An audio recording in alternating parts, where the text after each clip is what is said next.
গত 17 বছর এবং 24-এর গণঅভ্যুত্থানের আগের দিন পর্যন্ত যারা যেভাবে ফ্যাসিবাদ বিরোধী আন্দোলন করেছে, যেই পর্যায়ে ফ্যাসিবাদ বিরোধী আন্দোলন করেছে, সেই পর্যায়ের ফ্যাসিবাদ বিরোধী আন্দোলনের যারা সহকর্মী ছিল, তাদের প্রত্যেকের প্রত্যাশা ছিল এই ছাত্র গণঅভ্যুত্থানের পরে একটি ঐতিহাসিক গ্রহণযোগ্য এবং নিরপেক্ষ নির্বাচন, জাতীয় নির্বাচন অনুষ্ঠিত হবে।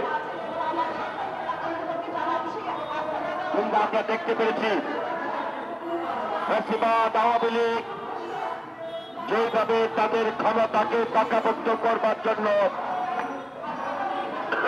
বিভিন্নভাবে জনগণের রায়কে পাশ কাটানোর চেষ্টা করেছিল, সেই রায়কে পাশ কাটিয়ে একটি জবরদখলকারী সরকার বাংলাদেশের রাষ্ট্র ক্ষমতায় ছিল, তাদের বিরুদ্ধে জনগণের যে আন্দোলন, সেই আন্দোলন সফল হওয়ার পরও কিছু কুচক্রী মহল সরকারের ভিতরে এবং বাইরে থেকে জনগণের মূল আকাঙ্ক্ষা জাতীয় নির্বাচনকে বানচালের ষড়যন্ত্রে লিপ্ত। আজকের কিছু জাতীয় দৈনিক আপনি দেখবেন, সেই জাতীয় দৈনিকে উল্লেখ করা হয়েছে ডক্টর মোহাম্মদ ইউনূসের পদত্যাগের গুঞ্জন। আমরা বিস্মিত, আমরা হতবাক। পদত্যাগ করা কোন সফল মানুষের কাজ হতে পারে না। ডক্টর মোহাম্মদ ইউনূস, আপনাকে একজন সফল ব্যক্তি হিসেবে আমরা দেখতে চেয়েছিলাম। আপনার প্রতি এই দেশের মানুষের ঐতিহাসিক সমর্থন ছিল। ঐতিহাসিকভাবে মানুষ বিশ্বাস করে আপনি একজন নির্লভ, নির্মোহ মানুষ। আপনি কিছু কুচক্রী বাচ্চা বাচ্চা রাজনৈতিক শিশুদের কাছ থেকে পরামর্শ না নিয়ে আপনার উচিত ছিল যারা এই দেশের রাজনৈতিকভাবে অভিজ্ঞ, যারা এই দেশকে নিয়ে চিন্তা করে, যাদের হাতে এই দেশের গণতন্ত্রের প্রতিষ্ঠা হয়েছে, যাদের হাতে মুক্তিযুদ্ধের মাধ্যমে এই দেশ স্বাধীন হয়েছে, তাদের সঙ্গে পরামর্শ করে একটি সুষ্ঠু নির্বাচনের দিকে এগিয়ে যাওয়া। কিন্তু আপনি কুচক্রী মহলের ফাঁদের মধ্যে পা দিয়েছেন।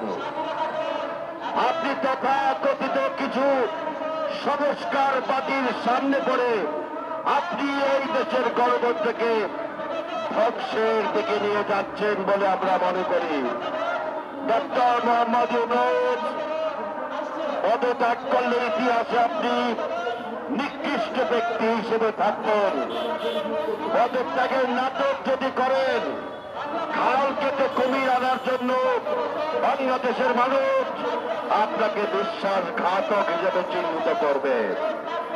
আর আপনার কাছে যে প্রত্যাশা একটি গ্রহণযোগ্য নির্বাচনের মাধ্যমে জাতীয় সংসদ অবিলম্বে আয়োজনের মধ্য দিয়ে আপনি জাতির কাছে একজন মহামানব, মহা ব্যক্তি হিসেবে ইতিহাসে স্বর্ণাক্ষরে আপনার নাম রাখার সুযোগ এখনো রয়েছে। যদি কুচক্রীদের কথা শোনেন তাহলে আপনি ইতিহাসে আত্মপরিনিক্ষিপ্ত হবেন। আর যদি জনগণের পাশ বেঁচে থাকেন তাহলে ইতিহাসের মহানায়ক হিসেবে আপনার বেঁচে থাকার সম্ভাবনা রয়েছে। বাংলাদেশের জনগণ জাতীয় নির্বাচন নিয়ে অতীতে যেমন কোন টালবাহানা সহ্য করে নাই, বর্তমানেও জাতীয় নির্বাচন নিয়ে কোন টালবাহানা ষড়যন্ত্রকারীদের ছাড় দেবে না বাংলাদেশের মানুষ। বাংলাদেশের মানুষের গণতন্ত্র ভোটের নিয়ে ছিনিমিনি খেলা বন্ধ করার দায়িত্ব ডক্টর মোহাম্মদ ইউনূস এখন আপনার প্রতিবার্তায় এককভাবে আপনাকে সিদ্ধান্ত নিয়ে বাংলাদেশের গণতন্ত্রের অভিযাত্রাকে আপনার সফল করতে হবে। এর কোনো বিকল্প নাই। আমরা আপনাদেরকে আপনাকে সম্মান এবং মর্যাদার প্রতীক হিসেবে বুকে লালন করতে চাই, ইতিহাসে রাখতে চাই। অতএব নির্বাচন বানচালকারীদের চিহ্নিত করে তাদেরকে উপদেষ্টা পরিষদ থেকে অব্যাহতি দিয়ে যাদের দিয়ে